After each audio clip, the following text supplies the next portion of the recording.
ఈ అభ్యాస్ అకాడమీ వాళ్ళు హైదరాబాద్ నుంచి కండక్ట్ చేయడం జరిగింది.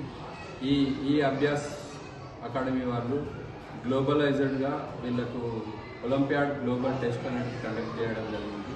ఈ గ్లోబల్ టెస్ట్లో వీళ్ళు ప్రతి క్లాస్ నుంచి టాపర్స్గా వచ్చిన వాళ్ళు కేసీఆర్ ఎగ్జామ్లో ఉత్తీర్ణులైన వారికి సర్టిఫికెట్స్ మరియు బహుమతులు ఇవ్వడం జరిగింది. ఇదే విధంగా వీరికి మళ్ళీ నేషనల్ లెవెల్ లోపల అనగా హైదరాబాద్ లోపల కూడా వీళ్ళకి అక్కడ టెస్ట్ కండక్ట్ చేసి అక్కడ సర్టిఫికెట్స్ కూడా ఇవ్వడం అనేది జరుగుతుంది. సో ఈ నేషనల్ లెవెల్ సెలెక్టెడ్ అయిన విద్యార్థులకు ఈ అభ్యాస్ తరఫు నుంచి వాళ్ళకు ఒలింపియాడ్ వాళ్ళు ఈ అభ్యాస్ ఒలింపియాడ్ వాళ్ళు ప్రతి ఒక్కరికి మెమోంటో మరియు సర్టిఫికెట్ను పంపించడం జరిగింది. దాన్ని వారికి ఇవ్వడం జరిగింది. సో ఇదే విధంగా మా స్కూల్లో ప్రతి సంవత్సరం ఒలింపియాడ్ ఎగ్జామ్స్ అనేవి కండక్ట్ చేయడం జరుగుతుంది. ఒలింపియాడ్ ఎగ్జామ్స్ లోపల botany plus zoology plus physics సంబంధించి మ్యాథ్స్కి సంబంధించి ఒలింపియాడ్ టెస్ట్లు అనేవి కండక్ట్ చేయడం జరుగుతుంది.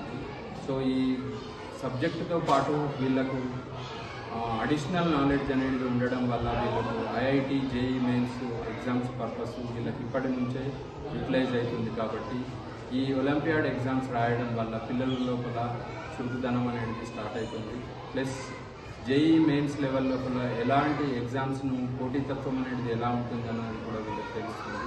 ఓఎంఆర్ షీట్ బబ్లింగ్ చేయడం వల్ల వాళ్ళకు సేమ్ జేఈ మెయిన్స్ ఎగ్జామ్స్ ఎలా అయితే ఉంటాయో అదే విధంగా వీళ్ళకి కండక్ట్ చేయడం జరుగుతుంది. కాబట్టి పిల్లల లోపల మంచి నాలెడ్జ్ అనేది ఇంప్రూవ్ అవుతుంది.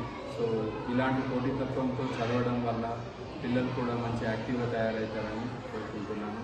సో వీళ్ళందరికీ congratulations. So all of you congrats. Thank you.